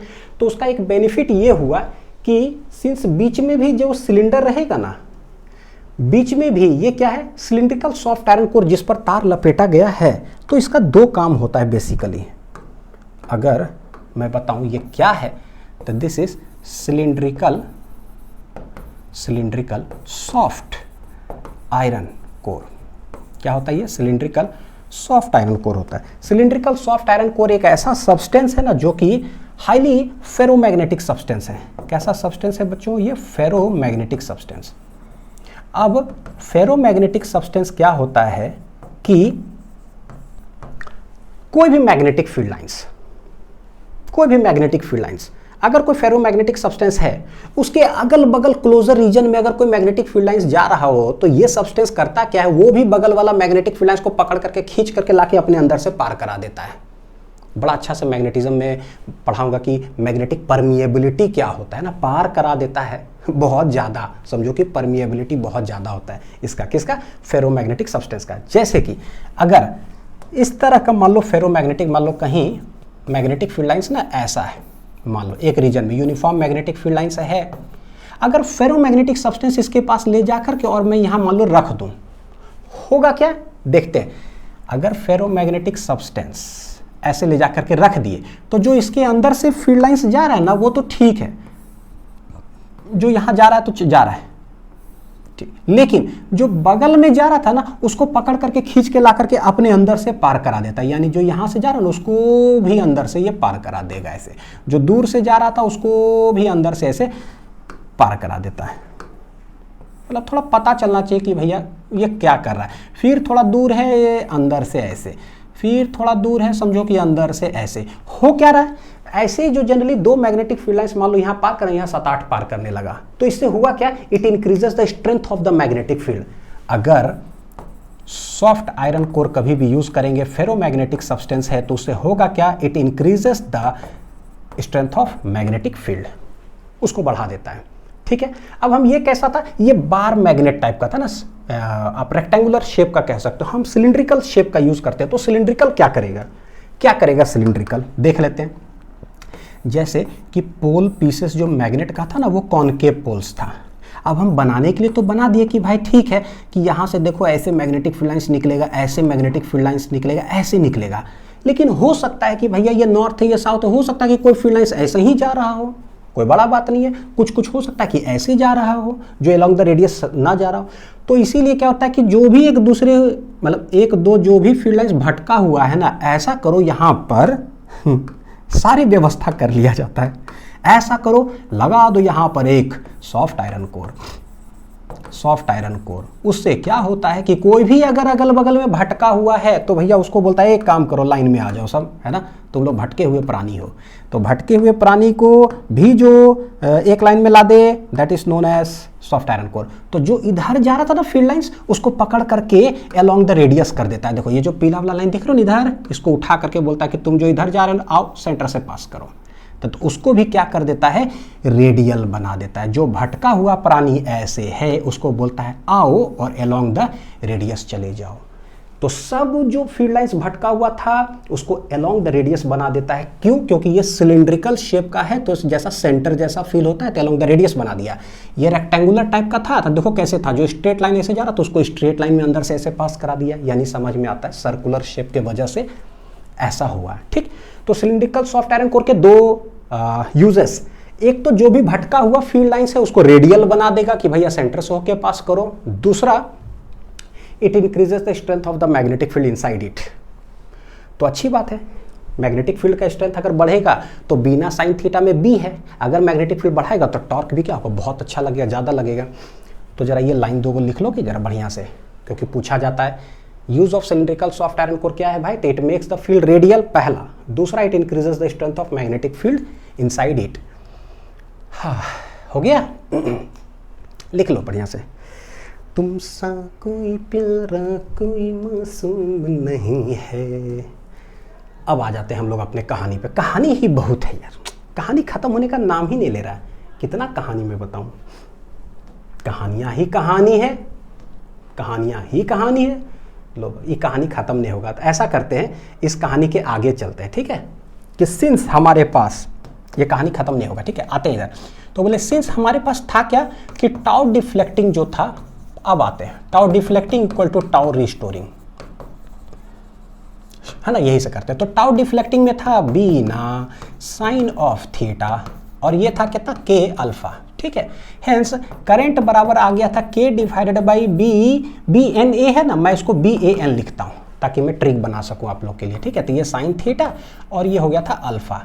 Here theta equal to 90 degree, क्यों, since radial field is present, since radial field is present. Radial field होता है जिसके वजह से हमेशा थीटा होता है 90 डिग्री, तो भैया साइन 90 हो गया 1, यानी कि आई बराबर हो जाएगा K divided by B A N sine 90, क्या हो जाएगा, साइन 90 इंटू अल्फा। साइन 90 कितना हो गया 1, क्लियर है, लिखूं आगे। तो ये आई बराबर हो जाएगा K divided by B A N into alpha. अब देखो K is a constant, torsional constant है, मैग्नेटिक फील्ड भी कांस्टेंट हो गया, area constant, number of turns constant, भैया सब कांस्टेंट कांस्टेंट कांस्टेंट। ये पूरा कांस्टेंट का एक नाम हो जाता है, किसी गैल्वेनोमीटर में ये सब है, सब कांस्टेंट है, तो नाम दे दिया गया गैल्वेनोमीटर कांस्टेंट। हेंस ये सब बन जाता है गैल्वेनोमीटर कांस्टेंट इनटू अल्फा, ठीक है। वेयर जी जो है कहलाता है क्या, गैल्वेनोमीटर कांस्टेंट। फॉर्मूला के लिए टेंशन मत लेना, मैं हर बार कह रहा हूँ, सारी चीज याद करा दूंगा, पहले स्टेप सिर्फ समझते जाओ कि क्या क्या कर रहे हैं, ठीक। तो I इक्वल टू हो गया पता है G into alpha, G is a constant, तो कॉन्स्टेंट अगर है तो हटाएंगे कॉन्स्टेंट तो प्रोपोर्शनल हो जाएगा किसके, अल्फा के, यानी कि current is directly proportional to alpha. मेरा टारगेट अचीव्ड, टारगेट क्या हो गया पता है, अचीव्ड हो गया। कैसे अचीव्ड हो गया टारगेट, कि जितना ज्यादा करंट गैल्वेनोमीटर में देते जाओगे ना उतना डिफ्लेक्शन होते जाएगा, ठीक है। अब यहां से कहानी पूरा पढ़ना चालू करते हैं फॉर्मूला का, कि करंट देते जाएंगे डिफ्लेक्शन होते जाएगा, तो भैया प्रोपोर्शनलिटी हटाओ, समझो कि एक कांस्टेंट लगा, दैट इज गैल्वेनोमीटर कांस्टेंट, उसका फॉर्मूला है K divided by B A N. हम ट्रिक याद करते हैं क्या, तो short trick to learn, trick to learn, क्योंकि ये सब ना बहुत कष्ट, अरे यार खुद को तो याद कराया नहीं गया हम लोग को, तो हम लोग को तो कष्ट बहुत भयानक हुआ, लेकिन आप लोग को कष्ट होने नहीं देंगे। देखो जरा, सबसे पहले अगर बोलूंगा ना कि करंट बराबर क्या है, तो जी अल्फा ना बोल करके अल्फा जी बोलना है, क्या बोलना है, अल्फा जी। आई मतलब मैं, नहीं होता है आई, मैं अल्फा को रेस्पेक्ट से बोलता हूं, रेस्पेक्ट से बोलता हूं, चलो मैं ऐसे लिख देता हूं, ठीक है, बोलता हूं, क्योंकि बहुत लोगों को ना हिंदी नहीं लाइनिंग समझ में आता है, कोई बात। मैं अल्फा को रेस्पेक्ट से बोलता हूं, तो किसी को रेस्पेक्ट से कैसे बोलते हैं, जैसे नहीं अनिल को मान लो मेरे को रेस्पेक्ट से बोल रहे हैं, तो कोई बोले अनिल जी क्या हाल समाचार है, अनिल जी, तो उसी तरह से अल्फा को रेस्पेक्ट से बोलो तो अनिल जी, सॉरी अल्फा को अनिल कैसे बोलेंगे, अल्फा को अल्फा जी बोलेंगे, है ना। तो अगर करंट मतलब कि आई मतलब मैं, ठीक है, अल्फा को रेस्पेक्ट से बोलूँ कैसे, अल्फा जी, तो मैं अल्फा को रेस्पेक्ट से बोलता हूँ क्या, अल्फा जी, अल्फा जी। तो इससे क्या है ना गजब याद रहेगा, क्योंकि ना हमें जरूरत पड़ता है जी बराबर क्या होगा, आई बटे अल्फा, कि आई अल्फा बटे आई, भगवान जाने। तो बोलेंगे भैया मैं करंट को रेस्पेक्ट से मैं अल्फा को रेस्पेक्ट से बोलता हूँ, अल्फा जी, कहानी खत्म। दूसरा जी का जो फॉर्मूला आया है ना वो हुआ है K divided by B A N, क्या है, K divided by B A N. इसको कैसे याद करें, तो देखो क्या है, जैसे कि अभी हम लोग 12th में है ना, तो साइंस पढ़ रहे हैं, तो फिजिक्स केमिस्ट्री मैथ इंग्लिश ये सब पढ़ते हैं। जीके मतलब जनरल नॉलेज, बचपन में पढ़ते थे ना, मोरल साइंस, जनरल नॉलेज ये सब होता था। तो जीके आजकल हम लोग पढ़ते हैं क्या? नहीं पढ़ते हैं, मान करके चलो ना, नहीं पढ़ते हैं, क्योंकि फिजिक्स केमिस्ट्री बायोलॉजी मैथ्स ये सब पढ़ रहे हैं, ठीक। यानी जीके हम लोग नहीं पढ़ते, तो कह सकते हैं कि जीके पर बैन लग गया है मेरी जिंदगी में। क्या लग गया है? तो बोलेंगे जीके पर बैन लग गया है। हिंदी ही लिखा जाता है, लग गया है, ये हो गया ट्रिक। अब हिंदी बोलोगे जीके पर बैन लग गया, कहानी खत्म हो गया ना। कभी भूल करके दिखाओ, लोग बोलते हैं मेरे से याद नहीं होता फॉर्मूला, मैं बोलता हूँ भूल के दिखाओ। जीके पर बैन लग गया, खटाक से याद हो गया, कभी भी जरूरत पड़ेगा। हेंस एक चीज और समझ में आता कि करंट को अगर ऐसे अल्फा को रेस्पेक्ट से बोलते हैं अल्फा जी, तो what is G equal to, तो जी बराबर देखो क्या आ जाएगा, आई डिवाइडेड बाई होगा अल्फा, यानी गैल्वेनोमीटर कांस्टेंट को अल्फा बटे आई की आई बटे अल्फा, बस अल्फा जी रेस्पेक्ट से बोलो, कहानी खत्म हो जाएगा। ठीक, याद हो गया ये सारे फॉर्मूलाज? ठीक है, चलते हैं आगे जरा। देखो क्या है न्यूमेरिकल कि फॉर मूविंग कॉइल गैल्वेनोमीटर क्या है, the deflection in the coil is इतना रेडियन, या इतना रेडियन बोल दिया, यानी क्या देकर रखा है, अल्फा इक्वल टू 0.05 रेडियन। ठीक है, when a current of 10 milliampere, current 10 milliampere है, बहुत अच्छी बात है, is passed through it, if the torsional constant of the suspension wire is, यानी कि टॉर्सनल कांस्टेंट मतलब के 4 × 10⁻⁵ न्यूटन मीटर पर रेडियन, रेडियन या फिर डिग्री रहता तो न्यूटन मीटर पर degree. The magnetic field is इतना टेस्ला, देखना कि कैसे फॉर्मूला हम लोग रिकॉल करते हैं। ठीक है, इतना tesla, and the number of turns in the coil is 200, number of turns 200 है। The area of each turn in centimetre square is क्या, the area of the coil हमें बताना है कि क्या होगा। ठीक, जैसे ही मूविंग कॉइल गैल्वेनोमीटर आए ना, है ना, सारे कुछ बस अल्फा को रेस्पेक्ट से बोलना है और जी का फॉर्मूला क्या है उससे सब कुछ क्लियर हो जाएगा। देखो सब कुछ दे के रखा है, बी ए एन आई, जब सब कुछ दे के रखा है तो बोलना है कि अल्फा को रेस्पेक्ट से बोलो, तो बोले मैं अल्फा को रेस्पेक्ट से अल्फा जी बोलता हूँ। ठीक है, अल्फा और जी का फॉर्मूला क्या होता है, तो बोले जी के पर क्या लग गया है, बैन, है ना, जी के पर बैन लग गया, ये हो गया आई, कहानी हो गया खत्म, सब कुछ हो गया बस। अब इसमें से जो पूछे बता दो। एक और रास्ता है कि deflecting torque equal to restoring torque, deflecting torque restoring torque, यानी कि लड़की का नाम क्या है, बी आई एन ए, बीना, तो बीना equal to K alpha, Bina equal to K alpha.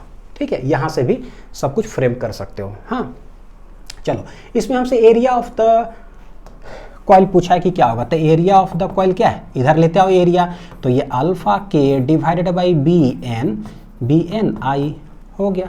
तो अल्फा के बी एन आई सबका वैल्यू उठा करके रख दो, हेंस जो है यहाँ पर क्या हो जाएगा, हमें आंसर मिल जाएगा। ठीक है, तो मैं होमवर्क दे दूँ, कैलकुलेट कर लेना, बताना कमेंट सेक्शन में, होमवर्क देता हूँ, कमेंट सेक्शन में बताओ कि आंसर क्या आ रहा है। कमेंट सेक्शन में आंसर 1 सेंटीमीटर स्क्वायर है या 2 सेंटीमीटर या 3 या 4 सेंटीमीटर स्क्वायर, करना कुछ नहीं, बस सब कुछ ऐसा यूनिट में दिया, मिली एम्पियर है 10⁻³ कर देंगे या उसको रख करके बस एरिया आंसर आ जाएगा। ठीक है, बहुत आसान, फॉर्मूला बेस्ड ही आता है। डीपीपी में सवाल रहेगा जिसमें और भी सॉल्व करूंगा। आते हैं figure of merit of galvanometer क्या है, एक बस नया टर्म है कि what is figure of merit, होता क्या है। ठीक, तो इसको डिफाइन देखो करते हैं, हालांकि डेफिनेशन से तो मैं बड़ी नफरत करता हूँ लेकिन कोई नहीं, देखो बताता हूँ दूसरे तरीका से। It is defined as the current which produces unit deflection in the galvanometer, उसको बोलते हैं फिगर ऑफ मेरिट। क्या बोल रहे हैं कि it is defined as the current, वो current which produces unit deflection, जब भी कभी यूनिट कोई चीज रहता है ना, यानी कि वो पर है, पर मतलब नीचे कहीं ना कहीं आएगा, तो पता चलता है कि कितना करंट हम देंगे, कितना करंट हम देंगे सच दैट यूनिट डिफ्लेक्शन वो शो करे। तो डिफ्लेक्शन को क्या चीज से डिनोट करते हैं, अल्फास। देखो current given to the galvanometer such that it produces unit deflection, यानी कि करंट पर यूनिट डिफ्लेक्शन को हम लोग बोलेंगे figure of merit, figure of merit of galvanometer, ये हो जाएगा सिंपल सा, आई बटे अल्फा। ठीक, अब अगर बोला जाए इसका कि ऐसा ही यूनिट अगर बोलोगे तो क्या होगा, तो करंट का होता है एम्पियर और अल्फा सिंस ये है ऐसा यूनिट की बात करें तो रेडियन, यानी कि एम्पियर पर रेडियन, या फिर कभी कभी न्यूमेरिकल में डिग्री दिया तो डिग्री में ही रख दो, एम्पियर पर रेडियन। अब हमें पता है कि भाई आई बटे अल्फा कुछ होता है क्या, तो आई मतलब कि मैं अल्फा को क्या चीज से बोलता हूँ, रेस्पेक्ट से। ठीक है, तो ट्रिक वाइज देख लो जरा, मैं अल्फा को ना रेस्पेक्ट से बोलता हूँ ऐसा, तो आई बटे अल्फा क्या होगा, आई बटे अल्फा कर दो, तो आई बटे अल्फा कर दिया तो ये हो गया जी। ओ यानी कि फिगर ऑफ मेरिट ना ऐसी बस एक नाम है। What is figure of merit? मेरे लिए ये हो गया गैल्वेनोमीटर कांस्टेंट हो गया। तो एक ट्रिक ही बना ले क्या, कभी अगर बोलेगा भाई ये टॉपिक में है सिलेबस में हमारे, तो हम क्या करें, what is figure of merit, बोल दो भैया ये गैल्वेनोमीटर कांस्टेंट है, कहानी खत्म। जी का फॉर्मूला हमें पता होता है कि क्या होता है, बच्चों सिखा चुका हूँ, जी के पर बैन लग गया है, बस हो गया। तो फिगर ऑफ मेरिट बोलो या गैल्वेनोमीटर कांस्टेंट बोलो, सब कुछ यहीं से सेटिंग कर लेंगे, ठीक है। कितना करंट देंगे सच दैट एक डिफ्लेक्शन शो करेगा। जैसे ये क्या पता है, कितना पैसा दोगे सच दैट एक कलम हम खरीद लें, तो 1000 रुपये में ये वाला कलम मिलता है, 1500 रुपये में, हाँ तो ठीक है, हो गया, वो कांस्टेंट हो गया। तो भाई कांस्टेंट है, देखो कांस्टेंट है, गैल्वेनोमीटर कांस्टेंट है। फिगर ऑफ मेरिट क्या होता है, गैल्वेनोमीटर का कांस्टेंट होता है। सेंसिटिविटी ऑफ गैल्वेनोमीटर क्या है, गैल्वेनोमीटर बहुत सेंसिटिव है। जैसे कि ना घर में एग्जाम्पल, भाई बहन का एग्जाम्पल लेता हूँ, है ना। देखो कोई भाई बहन में है ना, कोई एक ऐसा होता है ना जिसको कि पापा अगर 2 छड़ी अगर मार भी दिए, डांट भी दिए ना, कितनों पीट देंगे ना, उसको कोई फर्क नहीं पड़ता है, वो हंसते ही रहेगा, उसको कोई फर्क ही नहीं पड़ा, रोना धोना तो बहुत दूर की बात है। लेकिन कोई घर में ऐसा होता है जिसको कि पापा अगर हल्का सा डांट भी दिए ना, बस हल्का सा डांटे ना, रोना धोना चालू कर दिया। जैसे मेरी एक छोटी बहन है, उसको पापा डांटते भी नहीं, क्योंकि अगर उसको डांट दिए, मारना तो बहुत दूर की बात, अगर उसको डांट दिए वो भाई तुरंत रोना धोना चालू कर देगी। लेकिन वही दूसरी बहन है, उससे छोटी जो 2 मेरी बहन है, तो उसको फर्क नहीं पड़ता, उसको डांट दो मस्त रहती है एकदम। तो वही चीज़ है, कौन ज़्यादा सेंसिटिव हो गया, जिसको बस हल्का सा कुछ बोले भी ना रोना धोना चालू कर दे, बहुत ज़्यादा सेंसिटिव है। हल्का सा ही बोले रोना धोना चालू हो जाए। गैल्वेनोमीटर कैसे बोलेंगे सेंसिटिव, हल्का सा भी करंट दोगे ना खतरनाक डिफ्लेक्शन कर देगा, भाई बहुत सेंसिटिव है। लेकिन एक और गैल्वेनोमीटर लेते हैं हम, उसको 1 एम्पियर दे दिए, उसका नीडल बस थोड़ा सा घस का पता भी नहीं चला, हल्का सा, तो बोले यार खराब हो गया। इसका कोई मतलब नहीं बना, तो समझ में आता है। तो बोलेंगे व्हेन छोटा सा भी करंट अगर पास कराया जाए और नीडल में डिफ्लेक्शन बहुत ज़्यादा हो, देखो थोड़ा सा भी करंट दे, बहुत ज़्यादा deflection, it means that the galvanometer is highly sensitive, ठीक है। The galvanometer is said to be sensitive if it shows large scale deflection even when a small current is passed through it or a small voltage is applied across it। वही इन दोनों के बीच में जैसे होता है ना कि कोई रजिस्टर हो, मान लो कोई रजिस्टर हो, यहाँ पर कोई पोटेंशियल का ड्रॉप हो, प्लस माइनस ऐसा कुछ मान लो, यहाँ पर हम गैल्वेनोमीटर लगा दिए पैरेलल में, क्योंकि पता है वोल्टेज अगर नापना है इसके क्रॉस कितना है, तो हम गैल्वेनोमीटर कैसे लगाएंगे, पैरेलल में। क्यों पैरेलल, क्योंकि पता है पैरेलल में वोल्टेज सेम होता है, इसीलिए हम लोग लगाते हैं, ठीक है। तो बोलता है क्या, बहुत स्मॉल पोटेंशियल डिफरेंस भी अगर इसके अक्रॉस हो, 0.001 वोल्ट भी हो और इसका डिफ्लेक्शन बहुत ज़्यादा हो जाए, तो समझो कि हाईली क्या सेंसिटिव गैल्वेनोमीटर है, ठीक है। तो चाहे स्मॉल करंट या स्मॉल वोल्टेज, उसी के हिसाब से 2 टर्म हो जाता है मेरे पास, एक करंट सेंसिटिविटी, एक वोल्टेज सेंसिटिविटी, ठीक है। तो कैसे देखो, हम थोड़ा सा भी करंट देते हैं ना, बहुत खतरनाक डिफ्लेक्शन, देखना जरा क्या है, हम करंट देते हैं तो डिफ्लेक्शन होता है ना। पहले हम करंट दिए तो डिफ्लेक्शन हुआ, तो बोले सेंसिटिव। कैसे इसको डिफाइन करेंगे वो मैं बता रहा हूं। पहले 100 नंबर का देखो एग्जाम होता है, तब मेरा मार्क्स आता है, या पहले मेरा मार्क्स ही आ जाता है, बाद में मेरे को पेपर मिलता है एग्जाम में। कौन सही है, तो पता है कि ये सही है ना। पहले क्या होता है वो देखो जरा, पहले मेरे को पेपर मिलता है 100 मार्क्स का, है ना, मिला, ठीक है। अब उसके बाद हम परीक्षा देते तो देखते कितना मार्क्स आया। अगर मेरे को बहुत ज़्यादा मार्क्स आया तो समझो हम बहुत पढ़ने में तेज है, और अगर मेरे को 2 नंबर ये होगा तो हम मार खाते घर में, है ना, पता कि कम पढ़ने में तेज है, ठीक। तो इसी चीज़ का यूज़ जो है हम लोग यहाँ पर करते हैं, ठीक, कि पहले क्या होता है तो वो किधर जाएगा, नीचे, किधर जाएगा, नीचे, क्योंकि पहले 100 नंबर का एग्जाम मिला, बाद में मेरा मार्क्स आया, ठीक। देखना करंट सेंसिटिविटी जो है ना IS से डिनोट करते हैं, कैसे डिफाइन होगा, थोड़ा सा भी हम करंट देते हैं ना, तो डिफ्लेक्शन अगर बहुत खतरनाक अगर हो गया तो समझो कि करंट सेंसिटिविटी हो जाएगा, है ना। Galvanometer is sensitive in current wise, सही है। करंट दिया, डिफ्लेक्शन बहुत ज़्यादा हो गया। परीक्षा दिए 100 नंबर का, मेरे को 99 नंबर आ गया, पढ़ने में बहुत तेज है भैया, 2 नंबर आया तो कम तेज, बहुत ज़्यादा डिफ्लेक्शन, बहुत ज़्यादा सेंसिटिव, कम डिफ्लेक्शन, कम सेंसिटिव, यानी कि ठीक। तो अगर इसको भूलोगे तो ये देख लेना कि परीक्षा कैसे देते हो और मार्क्स कैसे आता है, बचपन से आ रहा है मार्क्स, है ना, unit test, half yearly exam, सब पता है। तो इट इज डिफाइंड एज, अब अंग्रेजी बोल दो, it is defined as the deflection produced in the galvanometer when a unit current passes through it, जो नीचे आ गया यानी कि पर यूनिट करंट, तो deflection per unit current produced in the galvanometer when a unit current flows through it. अगर इसका SI unit की अगर बात करेंगे तो ये हो जाएगा, अल्फा है क्या, रेडियन, और नीचे क्या हो जाएगा, एम्पियर, रेडियन पर एम्पियर। ठीक है, तो ये करंट सेंसिटिविटी हो गया। सिमिलर वे में बच्चों हो जाता है वोल्टेज सेंसिटिविटी। अब बिना इसको पढ़े देखो ऐसे बोल दोगे व्हाट इज वोल्टेज सेंसिटिविटी, थोड़ा सा भी वोल्टेज देंगे ना बहुत खतरनाक डिफ्लेक्शन होगा, तो वोल्टेज सेंसिटिविटी। तो पहले दो परीक्षा दो, पहले थोड़ा सा भी वोल्टेज दिए ना, हाँ ठीक है, तो क्या हुआ, बहुत खतरनाक डिफ्लेक्शन हो गया। अच्छा, तो वोल्टेज सेंसिटिविटी हो गया। हम लोग कैसे पढ़ते थे पता है, इट इज एकदम ऐसी, व्हाट इज वोल्टेज सेंसिटिविटी, हाँ ठीक है, तो it is defined as the amount of the deflection produced in the galvanometer when unit of potential difference is applied across its side. भैया 20 बार बोल दो, बहुत स्पीड से बोल दिए तो पढ़ने में बहुत तेज हो गए, तुम कहला गए, और धीरे धीरे बोले कहीं इट इज डिफाइंड एज, तो भैया तुम कमजोर हो यार। ये ऐसे तो वैसे तो रट ही लेंगे, तो रट ही लेते थे रटना नहीं है, हिंदी समझो। पहले हम वोल्टेज लगाए ना तो डिफ्लेक्शन कैसा हुआ, बहुत ज़्यादा, ठीक है, तो रिलेट हो जाता है चीज़ें। अब अंग्रेजी बोल देंगे, it is defined as the deflection produced in the galvanometer when a unit potential difference is applied across its end. होगा है ना, यहाँ प्रिंटिंग मिस्टेक हो गया, क्या होगा, across its ends, across its ends. ठीक है, ये अब हम लोग जानते हैं कि सिंस मान लो कि वोल्टेज है, ठीक है, कोई भी जैसे रजिस्टर हो, इसमें करंट फ्लो कर रहा है ऐसा, तो potential drop across a resistor क्या होता है, तो V equal to I R, I R, I R, I R. तो जरा हम रख देते हैं V equal to I R, तो देखो कि क्या होगा, अल्फा हो गया, अल्फा अल्फा है, V इक्वल टू क्या हो जाएगा, I इंटू आर। ठीक है, हम करंट देते हैं, बहुत डिफ्लेक्शन होता है, ओ दिस इज करंट सेंसिटिविटी। क्या है ये, तो अल्फा बटे आई को हम लोग लिख सकते हैं करंट सेंसिटिविटी, और ये होगा रजिस्टर। क्लियर है क्या, क्लियर है क्या, कैसे किए, ये अल्फा बटे आई किधर चला, देखो अल्फा बटे आई ऊपर कर लो, अल्फा बटे आई को क्या लिख दिया, आई एस, और नीचे हो गया आर। यानी कि वोल्टेज सेंसिटिविटी और करंट सेंसिटिविटी में क्या हो गया बच्चों, एक रिलेशन हो गया मेरा क्या हो गया, एक रिलेशन हो गया, V S equal to I S बटे R. It is not Ohm's law, याद रखना, this relation does not follow Ohm's law, this does not follow Ohm's law.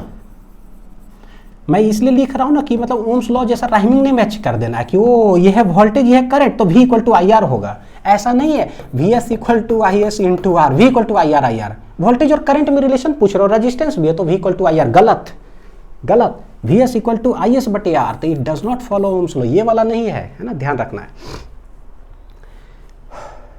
ठीक है, अब सिंस देखो करंट सेंसिटिविटी अल्फा बटे आई आया था ना, हम जानते हैं कि भैया अल्फा बटे आई क्या होता है, जरा अल्फा को रेस्पेक्ट से बोलो, मैं अल्फा को रेस्पेक्ट से कैसे बोलता हूँ, अल्फा जी, तो अल्फा बटे आई क्या होगा, देखो अल्फा बटे आई, ये जी इधर आ जाएगा, यानी 1 बटे जी इधर, तो अल्फा बटे हो जाएगा आई। सही है क्या, यानी जहाँ अल्फा बटे आई लिखा हुआ एक्चुअली क्या है, 1 बटे जी होगा, और यही मेरे लिए क्या है, करंट सेंसिटिविटी। यानी कि और जी, तो जी के पर बैन लग गया, जी के पर बैन लग गया, यानी फॉर्मूला कैसे बनाओगे, तो दिस इज 1 बटे जी, तो जी के सामने लिखाएगा, जी के पर क्या लग गया है, बैन, तो बैन तो पलट करके लिखाता है।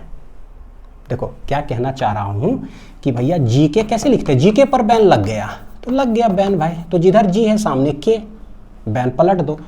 ठीक है, जी इधर था, जी के पर बैन लग गया, यानी करंट सेंसिटिविटी का फॉर्मूला क्या हो गया, बी ए एन बटे के। क्या हो गया करंट सेंसिटिविटी का, तो करंट सेंसिटिविटी का फॉर्मूला हो गया है बैन और के, तो यानी कि बैंक। क्या हो गया, बैंक। ठीक है, वोल्टेज सेंसिटिविटी क्या है बच्चों, तो वोल्टेज सेंसिटिविटी आया, अभी रिलेशन आ गया, आई एस बटे आर आया, क्या है, वोल्टेज सेंसिटिविटी है आई एस बटे आर। आई एस का भी हमने देखा क्या है, बैंक, बी ए एन के, एक आर हो गया। ठीक है, ऐसा, यानी कि डायरेक्ट कोई अगर बोलेगा तो इसको देखो बी ए एन के आर बोल दो बैंकर, क्या बोल दो, बैंकर, बैंकर, है ना, ये बैंक हो गया, ये बैंक हो गया, ये बैंकर हो गया, बैंकर जो पढ़ाता है, टीचर जो बैंक में काम करता है तो बैंकर, ऐसा कुछ करके। तो current sensitivity bank, voltage sensitivity banker. थोड़ा सा ट्रिक व्रिक रखोगे दिमाग में ना तो सेटिंग वेटिंग सब हो जाएगा, कोई दिक्कत नहीं है। चलूँ आगे, चलूँ आगे, हाँ ये देखो, अब एक चीज, एक एनसीईआरटी का लाइन है बड़ा इंपॉर्टेंट। क्या है एनसीईआरटी का लाइन, कि इंक्रीजिंग द करंट सेंसिटिविटी, अगर करंट सेंसिटिविटी बढ़ाते हो तो बोलता है कि may not necessarily increase the voltage sensitivity. कोई जरूरी नहीं है कि अगर करंट सेंसिटिविटी बढ़ा है तो वोल्टेज सेंसिटिविटी बढ़ेगा। एक्सप्लेन करो, विश्वास नहीं करोगे, यही एनसीईआरटी का लाइन हूबहू कट कॉपी पेस्ट हो गया। जेईई मेंस 2023 के अंदर पूछा हुआ है, एकदम हूबहू एनसीईआरटी का लाइन एसर्शन रीजन के अंदर मतलब स्टेटमेंट में डाल दिया था। बताता हूँ कि कैसे। देखो तो करंट सेंसिटिविटी अभी हमने देखा होता है बैंक, क्या होता है बैंक। मान लो बोलता है कि इंक्रीजिंग द करंट सेंसिटिविटी, ठीक है। लेट मैग्नेटिक फील्ड, एरिया और के ये सब है कांस्टेंट, मान लेते हैं क्या ये कांस्टेंट, ठीक है। लेट नंबर ऑफ टर्न्स हमने कर दिया डबल, जैसे नंबर ऑफ टर्न्स पता है 1 टर्न 2 टर्न ये हम कर सकते हैं कितना वाइंडिंग से, ठीक है। इफ बोले कि अगर n मान लो हमने कर दिया उसको डबल 2n, तो सोचो ये बी ए के सब कांस्टेंट अगर है, अगर n को हमने डबल कर दिया तो is डायरेक्टली प्रोपोर्शनल n हो जाएगा, है ना, क्योंकि बाकी सब हम कांस्टेंट ले रहे हैं। तो अगर n डबल तो हमें पता है कि करंट सेंसिटिविटी भी क्या हो जाएगा, डबल हो जाएगा। यानी कैसा हो जाएगा, डबल हो जाएगा, ठीक। जो एनसीईआरटी में लाइन लिखा है उसी को एक्सप्लेन कर रहा हूँ, ठीक। अच्छा, वोल्टेज सेंसिटिविटी का फॉर्मूला क्या होता है अभी हम देखे थे, बैंकर BANKR। बी ए के को कांस्टेंट लिए हैं, BAK को कांस्टेंट, BAK को कांस्टेंट, ठीक है। n को हम कर रहे हैं डबल, है ना, यही किए थे। होता क्या है देखो, एक तार क्या होता है, एक तार, मान लो कि एक तार को ना ऐसे टर्निंग दे रहे हो, एक टर्न दिए, ठीक है।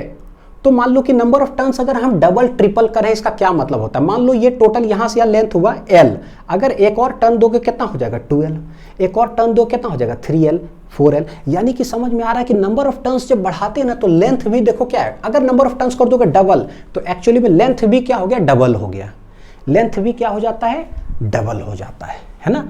तो अगर नंबर ऑफ टर्न्स ऐसा करोगे तो लेंथ जो है, लेंथ वो क्या हो जाएगा, डबल हो जाएगा, 2 टाइम्स लेंथ हो जाएगी।